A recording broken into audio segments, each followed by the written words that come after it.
Good day to you, DCS crew. What is up? We have a new company that is gracing the channel today. We got a model that was sent out to us by your boy Justin over at Tier 1. So huge shout out to him. I'm going to go ahead and keep his logo here to the side because he has unofficially sponsored this video with this submission today for your viewing pleasure. Now, this one is a knife that was made from a Chinese company. I'm just going to go ahead and give you that forewarning right now.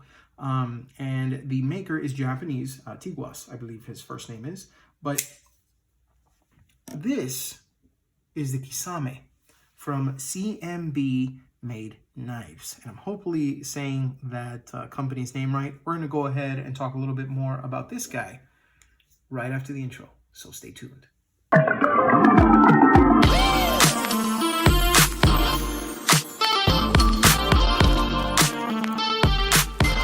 Hey guys, welcome back. Thanks for tuning in. Today we're going to go ahead and check out this front flipper right here. This is the Kisame from CMB Made Knives out of China. This is a Tiguas. Now, I want to make sure I say his name right, so I actually wrote it over here. It's a Tiguas Onishiken design. Hopefully I said that right. The gentleman, if I'm not mistaken, is Japanese, but the boy who lent this to me is not. It's my boy Justin from Tier 1. Go ahead and check out his channel. I went ahead and I left his link in the description so you can go ahead and get a little bit of viewing pleasure from him, and throw him a sub if you haven't already, guys. The guy's a freaking beast. He comes out with some awesome content, and I'm really happy that I've been dealing with him recently. We've been trading knives here and there just to check out, and he sent this my way kind of as a thank you for checking out, for allowing him to check out one of my concept knives. So that being said, before we get a little bit into the knife, let's go ahead and see some other knives that are very similar in size, just for a knife comparison. And obviously you know this one, and if you don't, you're probably living under a rock because this is a Benchmade bug out. This is the upgraded version M390 with aluminum scales. Really great knife. A lot of you probably don't know this one. This is the BK40 from Ethan Becker, done in conjunction with the company K-Bar. That's the first folder that was ever produced by Ethan Becker. He went ahead and designed that one, and K-Bar went ahead and released it. Let me see here. We got another front flipper right here. This is the Imperium from Civivi. Beautiful knife. Nitro V steel. Black thumb stud. This one can be opened, obviously, using the thumb stud or the front flipper. And it has this resin handle with carbon fiber, and this carbon fiber shred and silver flake. Deep carry clip as well. Nice black hardware. Pretty slick design from Civivi. And then last but not least, I'll go ahead and show you this Carlos Elsner design. This is the Rapids. Let me go ahead and show it like that. Blue and black G10 handle. This is 154 cm steel flipper and thumb stud on this particular model, but they do have a variant that's just a flipper. One of my favorite knives. Crazy good action.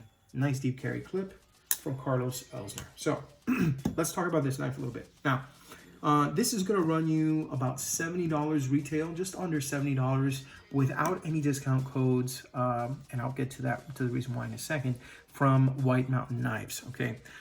This measures just over 7 inches, which is interesting because usually companies are trying to go ahead and get right under that 7 inches or 7 inches for, illegal restrictions. So that's kind of weird that they were just over. But I will say the blade itself, we have a 3.14 inch blade, which is kind of interesting. But the actual usable portion is 3 inches. You have the maker's mark for Tiguas right there. And if you check out Tiguas on Instagram, I think he has 2 pages, and you'll find that maker's mark on there, which I thought was pretty cool. So you have a nice faded black micarta here with a nice black micarta backspacer. Hopefully I can show that in a little bit more detail there. Beautiful. And it feels really nice in the hand, by the way. Let's go ahead and show you how you can actually flip it that way. Feels pretty cool in the hand. This is definitely a lightweight knife. I believe it's been skeletonized. Yes, it does actually have its scales skeletonized. Let me see if I can go ahead and adjust light here so you can see it a little bit. Maybe you can see it in there. There we go. Okay, you can get a pretty clear picture of what it looks like there. Okay, now This particular knife also has nested liners. So basically what that means, instead of a knife that has liners that you can clearly see, like this one right here, what they've done is they've actually carved the inside of the scales in here, and they created a pocket which they fill with the steel liner. Okay, and that's the reason why, even though this is micarta and it seemingly doesn't look like it has anything that isn't micarta on here for the scales, because you have the scales and you have the, see if I can go ahead and show that a little bit better. There we go. Okay. Just because you can't see that it has any steel, it actually does. And you have, on this side, you have the lock side and you have the presentation side, but they both actually have steel liners. They're just inset. Okay. You take it apart, and I believe Lee from Love Them Knives actually took it apart completely, and you can see, aside from the bearings, which it does run on, you can see the liners and the inside, the nested liners. He takes those out. You have these two scales, you have this here, and then the screws, and you're good to go. Okay, as far as the screws on this thing, you're looking at T6 for the body screws. Okay, so on both sides you have T6 and then T8 for the pivot itself. You have a deep carry clip, but you can only carry this on your right hand side. So sorry lefties, unless you want to carry something kind of like unconventionally, you're going to be stuck with that. As far as the blade shape, I really like it. I'm feeling the way that this looks. It has this kind of like harpoon style look to it. Beautiful blade. And as far as the blade steel, we're looking at K110, and I'll get to that in a moment. The overall weight on this is 2.4 ounces. And like I said, the overall length on this is 7.1 inches. You know, the black blade, it is stonewashed, and then you have that black micarta. Now, the K110, okay, this is something that you will see on some knives, maybe fixed blade more than folders. There are a couple of companies like, say, Best Tech, that use K110 in their designs, and I can see why. I mean, you know, it's come out to be relatively it's a relatively clever marketing tactic. Okay, they're gonna show you that, oh yeah, it's K110. You're like, what the hell is that? You know, you think, if you know about knives, you've heard of S110V, and you're like, oh man, maybe it's decent. And I heard that it performs really good, but structurally, I had spoken with Lee, and he actually talks about this in his own video of the Kisame. And when you run this under, I forget the name, but it's this contraption that you can actually, you know, it pokes the blade a little bit, takes a little bit out of the blade, and it actually looks into the steel composition. Chemically, it is almost identical to D2 tool steel. So it's a bit of a letdown there. But I mean, guys, you're looking at something that's under $70, you know, retail. It is what it is, you know. So take that with a grain of salt. Why a company would still use D2, I'm not going to go there, because I've already told you there are other companies that are doing different stuff. You know, you got Kaiser with 154 cm and then 690. In fact, I just want to go ahead and confirm that this one's 154 cm. Yeah, it is. It actually says it right over here. But, you know, aside from that, you have Civivi, who has their Nitro V, you know, in folders like this one over here. They have that 10CR15 SCOMOV, and they have a lot of other things. K110 being basically D2, it's like, it makes me go on the web, do the work, and, you know, figure out it's freaking D2, and that's a bit of a letdown. So, you know, I'm not too happy about that. But now, as far as the performance, it has a nice thin blade stock, which allows it to be a pretty good slicer, and it's great for very light EDC tasks. If you work at an office, this would be great for a casual Friday type of look, you know. I'm feeling that. I mean, you know, I'll be honest. And there are actually two versions of this. There's this one, which is the all murdered out version, I guess you could say. And then they have one that has green micarta scales with a, I believe it's a stonewash blade. Now, how does it fit in the pocket? Because it does have a deep carry clip, but there are some restrictions, and I will show you that after it's done. So this is ye old pocket clip test. So you can see what it looks like in the pocket. I'm gonna go ahead and take it, place it inside. And then you can go ahead and see exactly what it's going to look like in the pocket. It's kind of weird because here you have a pocket clip, and then it looks like kind of like one of those ballpoint pens from the side. Like, if you look at it, it kind of looks like, you know, like, well, kind of, sort of. It kind of looks like it's a pen with that kind of clip hanging off to the side. But in any case, this is something that I don't understand about that. But we will talk about that a little bit more in a bit. I just wanted to go ahead and show what it looked like in the pocket. So let's go to the pros, okay? Like I said before, it's a great light carry EDC. So if you work in an office and it's more of a casual environment, like you need to cut open, you know, some boxes or cut through some boxes, it's a nice light blade. You know, it's lightweight. It's easy to carry with you. And if you know what a front flick, I mean, like I showed you before, you can use two different methods. You know, you can use your thumb to open it, and you can use your index finger to open it, and it's going to work both ways very, very easily. Now, aside from that, you know, the black wash finish in this offering that they put here, it looks great with micarta, and I love micarta as an option when they do micarta right. It's the same with G10. You know, you get G10 on some models, and sometimes it's done right, and sometimes it's not. Like, I don't like for a knife to be slippery in the hand, but as much as I like this one, for example, and I haven't reviewed it yet, but I will get to it. There's a couple things I like about this one, but one thing I don't like is the resin that they use makes this very, very smooth. Now, there are other things that contribute to the ergos of the knife that allow it to be able to stick in your hand. So, you know, it does get a pass in certain aspects for that. But when it's not, you know, when you have an item like, say, micarta is supposed to be something that, number one, it takes in the oils and the patina is really nice and does all that stuff. But it's supposed to give you a nice grip, kind of like G10.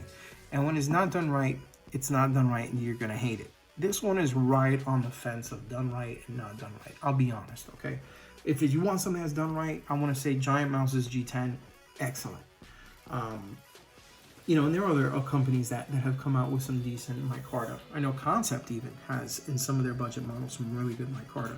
This one is like right on the fence. It's not quite bad. It's not quite good. It's kind of like the purgatory, if you will. So I'll give it that. It's great for small, medium, and medium hands. I have what I like to call chunky mediums, and it fits really good in the hand. I don't go past this, and I haven't had a problem when I use this to go ahead and just apply, you know, a little bit more precision in cuts. And I use this grip right here. I'll use this one right here. You know, I'll adjust it and I'll use this one right here. And having this little area right here, this little shelf at the end, actually feels pretty cool, you know. But I will say, when I am doing a little bit more precision, I've noticed that when I hold it like this and then I put my finger right here, this little area right here that allows you to be able to go ahead and kind of like choke up a little bit. Let me see here. See if I can show it. Come on, focus. There we go. This little area right here, guys, it actually works really good. Like if I gotta, you know, really scrape through something, or I really have to, you know, add some precision to my cuts, that actually works extremely well. So I thought that was a pretty cool innovation in the design. And I like the fact that I can front flip it both ways. So I will say that. And the fact that it's just a nice, somewhat slim, somewhat small design, it takes up very little pocket space. Because it doesn't have a flipper, you know, you don't have a pocket pecker like this one does. You know, it's going to be pecking everything. I think that was a Nick Shabazz thing from back in the day. But in any case, you know, it's just the ergos on this are very, very neutral. So it just takes up very little space inside the actual pocket. So you're going to get a lot more real estate to put other things like your, you know, your AirPods or, you know, your keys or whatever else that you choose to carry in the knife's, the side of the pocket with the knife. So I did want to go ahead and say it. And I do like the fact that it has the nested liners because it adds a little bit of rigidity to the actual knife while keeping it light by allowing at least one side, which is the non-lock side, to be skeletonized. So I did want to talk about that. Now, done with the pros, let's go with the cons. Now, with the cons, K110, D2. So that's a con right there. You know how I feel with D2 already if you've already, you know, seen some of my other videos and stuff like that of like, say, the Falcon from, actually, no, excuse me, the Odium from Ferrum Forge and even the Best Tech Sledgehammer. I'm not a fan of D2 anymore in folders. I mean, if it's in knives that are fixed blades, that sort of thing, that's fine. But, you know, trying to market this as K110 because you know that people are going to get pissed if you bring out a knife in D2. Come on, guys. You've obviously researched the market and you know that people aren't really feeling it, but you want a cheap blade, you know, for your knife. And there are a lot of other, you know, budget steels, and the cost difference isn't as much to be able to find a budget stainless to be able to go ahead and use instead of, you know, K110 or, you know, D2, whatever the hell you want to call it. So I'm gonna call foul on that one. Now another foul I'm gonna call is on this deep carry clip. Now the design itself is actually really good. Okay, it doesn't poke me. I don't get any hot spots and stuff while it's in my hand. But if it's a deep carry clip, what the hell is it doing damn near ½ an inch down from the end of the knife?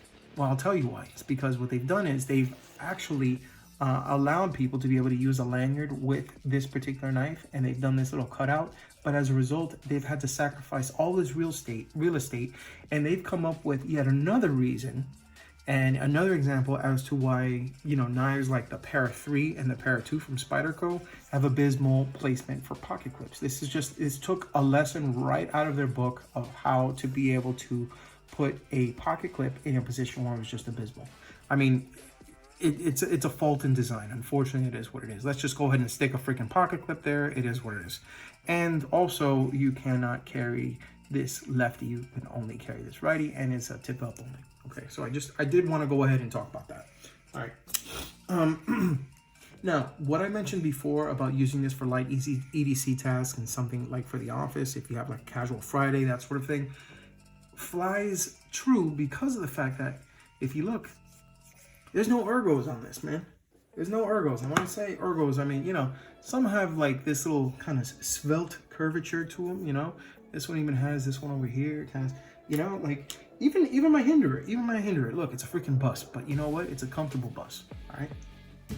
This has nothing. This has nothing. This is the equivalent to, like, you know, a girl with no booty and no titties, no nothing. This is just, you know, it's not worth looking at. I hate having to say that. I sound really superficial, but it's got no curves. It's not, you know, curves to support the hand. And I mean, you know, you go through all this innovation to be able to go ahead and make it a nice knife, you know, as far as the blade is concerned and the way that it looks. But then it doesn't have any ergo, and I get it. It's probably all part of the design, but for the uses that I have in a knife, I really can't find anything outside of using this in the office or just for a light casual Friday. Just very, you know, if I absolutely must use a knife for something just small, I'll use this. But why? What's the freaking point? You know, there are so many other designs that you know, are able to do so much more with so much less and offer ergos that it's just, that's a con for me, okay? And one last thing. While we are on the subject of the, you know, the pocket clip, I noticed this when I was looking at the pocket clip. Come on, man, freaking, let me see if I can do this, okay? Let's see if this will show up now. All right. Come on, there we go, okay. So you look at the pivot. The pivot is T8. The screws are T6. Now, you got a Chinese knife with T6 screws. That is a recipe for disaster because you don't know whether these are decent screws or not. And I don't know about you, but I've gone through my share of T6 drivers. I can't tell you how many times I've stripped a T6 driver having to mess with these, you know, knives when I'm taking them apart and putting them together. And I'm not talking about bad driver. I mean, you know, they're some of them are like, say for example, this one's about to go. This is a Bondis. Here, let me go ahead and show you. This is a T7. This is what it looks like right here from Bondis, and this is a T6. That's actually how much I use it. Now, before you say, well, what the hell is, you know, Bondis? Well, those are actually the tools that the Grimsmo knives come with, and I actually picked up a full set. They are USA made, just like Weeha's quality, you know, from their end. This is the USA quality version. So I use those, and it's damn near stripped because of having to take, you know, screws down that are just cheap quality, and then they're Loctite in. So I'm not a big fan of the T6. So that being said, guys, this is my review on the Kisame. Now, as far as a smaller, you know, ergonomic mess, not an ergonomic mess, but just something that lacks ergonomics but has a nice blade. Yeah, it's K110, which is D2, and the lock bar isn't really, you know, easy to be able to go ahead and access. You know, it's, I don't know. For me, I have a lot of other knives in my collection that I would reach for without reaching for this, that are smaller knives. and that are office knives. Hell, I have 2 videos that are specifically geared towards office-friendly knives. Everything from budget to way more what something like this is going to cost. But if you are interested in something like this, or its variant, which is their standard stone wash with the green micarta, if you go to White Mountain Knives, you will find these there. Hopefully they're available, because this one, as of the date of this video, was sold out, but the other one is still available. It'll run you just under $70 without a code. But if you use my buddy Lee from Love Them Knives code, which I believe it's LTKWMK, this is going to give you an extra 10% off on this knife or any of the knives that you pick up on White Mountain Knives. And this comes out to about 62-ish, if I'm not mistaken, 63, around there. Now, that being said, is this something that I would own? Probably not. Is it something I would trade for? Probably not. But it's not a bad knife. It's just I'm at a point in my collection where I have enough good knives, and I'm making way for more great knives and more like USA knives. So for something like this, I'd like to see something better. It's a great start from the company. I think Tiguas has some really cool designs. I even think he has some with Tucson. I'd be interested in seeing more of his stuff. And I want to thank T1 for sending this, because, I mean, Justin, he's a homie, and he's got a hell of a collection. And he was cool enough to go ahead and send, you know, one of the knives I actually gave to him to borrow back with this. So kudos to him. Huge shout out to Tier 1. And yeah, that's my review on the Kisame. So there it is. Your mileage may vary with this particular knife, but that's my thing. Now, whether you choose to go ahead and buy this and carry it, or you choose a different front flipper like the Imperium right here from Civivi, which is a great knife, significantly larger, but, you know, great knife. Or even any of the other knives that are out there. Maybe you want a USA made knife like, you know, the Bushi bug out. You don't have to get that one. You can get the standard one with the blue scales. If you EDC, think of DCS, guys. You guys have been great. Hopefully, I will see you guys next time. If you are new to the channel, be sure to subscribe and check out some of our content. I'm going to be showing some stuff off from SHOT Show, and I have videos like this here for you to go ahead and check out in the meantime. So that being said, you guys are great. I'm Carlos. I will see you next time. Take care, guys. Peace.